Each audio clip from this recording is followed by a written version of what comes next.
Hello mga sukeks! For today's Prince Merienda, gagawa tayo ng churros plus chocolate sauce. Sa pan, naglagay lang ako ng 1 cup na tubig, 2 tablespoon ng butter, 2 tablespoon din ng sugar, and hinalo-halo ko lang yan hanggang mag-melt yung ating butter. Tapos, pag kumulo na yan mga sukeks, ay ilalagay na natin yung flour pero patay na yung apoy. Lastly, ang ating nilagay ay yung ating 1 cup ng all-purpose flour. Tapos, halu-haluin lang natin yan hanggang sa maging dough.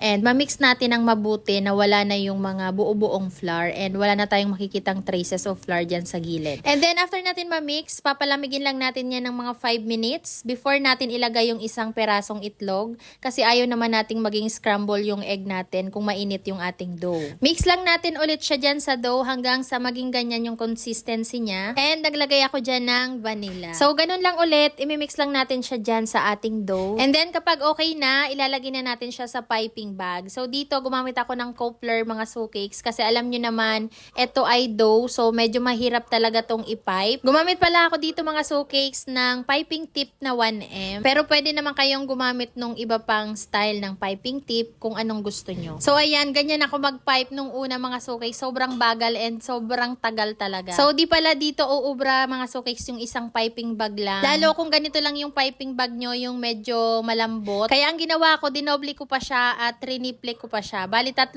piping bag yung ginamit ko dyan. I mean, 3 patong. So, kung tatanungin nyo ako bakit pa kailangang i-pipe ko muna bago ko siya iluto, kung pwede namang idirekta na sa ating oil. Ang sagot ko po dyan ay para sabay-sabay silang maluto. And ayan nga, nagpainit na ako ng mantika, tapos prinito ko na sila.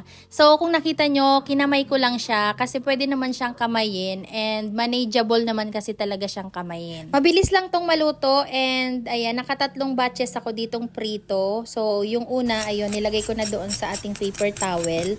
Tapos, ayan, pinapakita ko sa inyo kung gaano siya ka-crispy. So, ito ay pang second batch na ng prito. Ayan, yung texture nito mga sukeks ay malambot sa gitna, tapos crispy siya sa labas.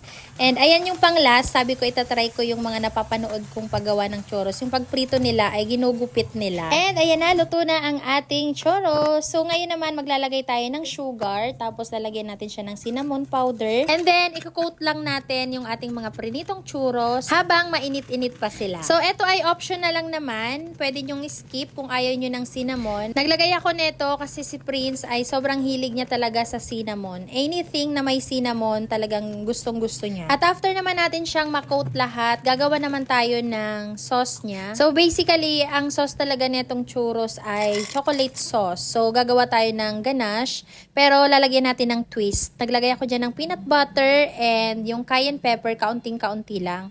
So, wala namang lasa yung cayenne pepper. Ayun lang, gusto ko lang maglagay kasi napanood ko siya kay Chef RV. And ayan na nga, luto na ang ating chocolate sauce. So, tatry na natin.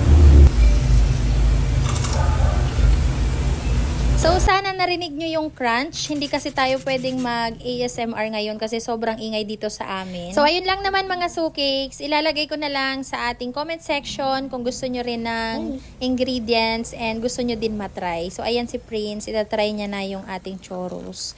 Alam nyo ba, naubos niya yan lahat. Hindi niya natinirhan yung kanyang daddy. Ay ko yung walang ano. Try mo.